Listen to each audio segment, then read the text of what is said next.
The final chapter on JFK, Chapter 11, Segment 4, The Magic Bullet. Welcome back.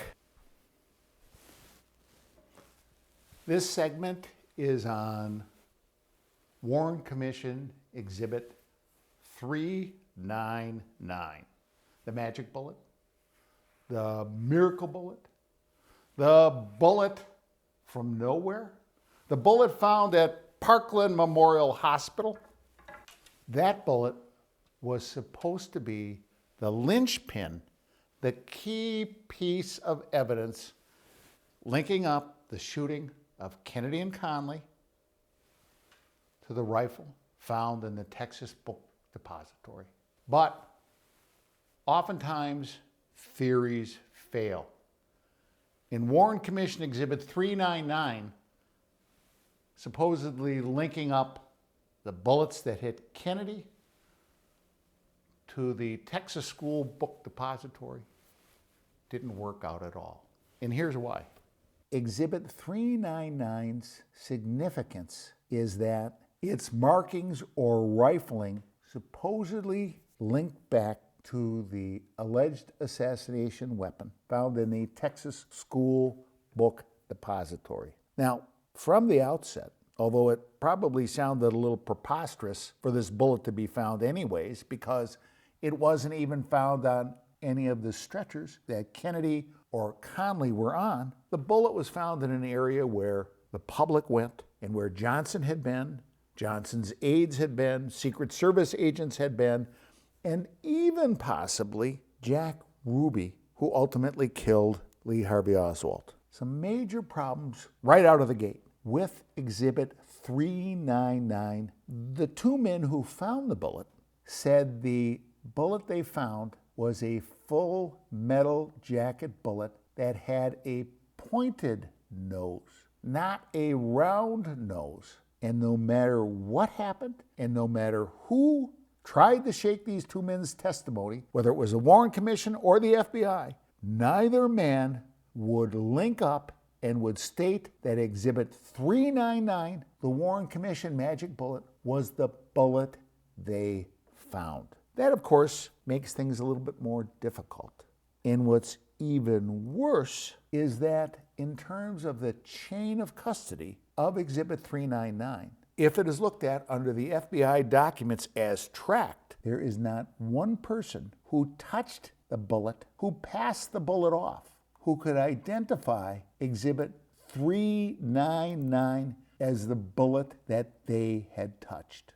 The only person that was able to do that was a man at the very end of the custody chain by the name of Agent Elmer Lee Todd. And the only reason Todd was able to do that is when he received the bullet, he marked it with his initials. Let's think about this. Bullet 399, the pristine bullet, supposedly went through Kennedy's suit, jacket in the back, his shirt, through his back, through his blood and organs, and then supposedly exiting out the front of his throat, maybe clipping a little bit of his tie, and then going into John Conley's suit, through that fabric, through the fabric on Conley's shirt, going through Conley's back skin, into Conley's body, through his organs, his veins, and his arteries, hitting his fifth rib, breaking bone, crashing through that bone,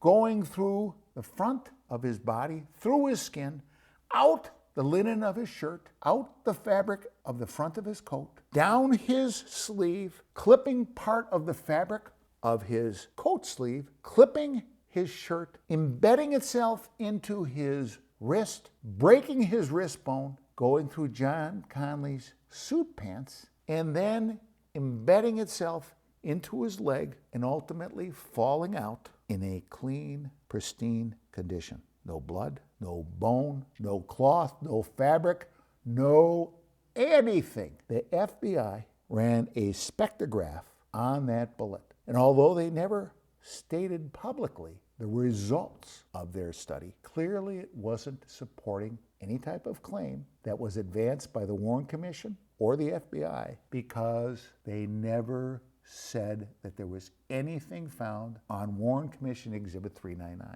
It cleaned itself. What's even more amazing is that somehow Warren Commission Exhibit 399 not only went through Kennedy's body and Conley's body, but if one chooses to review the testimony of Conley's doctor, when the bullet went into his wrist, it must have somehow jumped backwards, because not only did it break the wrist bone after it had already shattered the fifth rib, but there was a mark above the wrist, about 2 inches above where it went into the wrist, and that mark was 1/4 inch high, 1/4 inch wide, and 1 inch long. The doctor stated that that bullet could not have left the 1/4 inch hole in Conley's skin above the wrist and also break the wrist bone, since those were two separate entrance points. The House Select Committee on Assassinations actually took Carcano bullets and fired them at different targets. And of course, the most interesting is that they took one bullet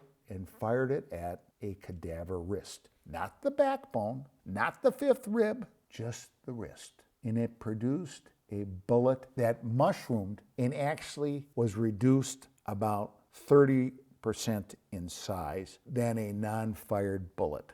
Ignoring the fact that Warren Commission Exhibit 399, the one identified by the Warren Commission and existing at the National Archives, ignoring the fact that that bullet may not have even been the bullet found at Parkland Memorial Hospital, and ignoring the fact that there is really no chain of evidence linking whatever bullet was found at Parkland Memorial Hospital to what exists today, it is absolutely impossible to believe that that bullet could travel through the coats, suits of two men, shirts of two men, skin of two men, bones of two men, and come out close to unscathed, and come out completely clean. Not a molecule of anything existing on the bullet. That's an impossibility. And as we know from the House Select Committee on Assassinations, when they fired a similar bullet just into a cadaver's wrist, not into their backbone, not into their rib bone, just into the wrist, the bullet is completely marred. So if anyone ever tries to claim that Exhibit 399, the magic bullet, was a bullet that went through any of these men or was involved in any manner, shape, or form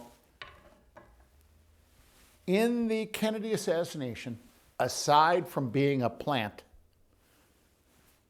they're lying. And all you have to do is say, prove it. Because there's not one person, one entity, one bureau, one company that can run a test and show anything like an unmarred bullet hitting a cadaver bone of any type and emerging unscathed. With that as the case, let's go on to the next segment.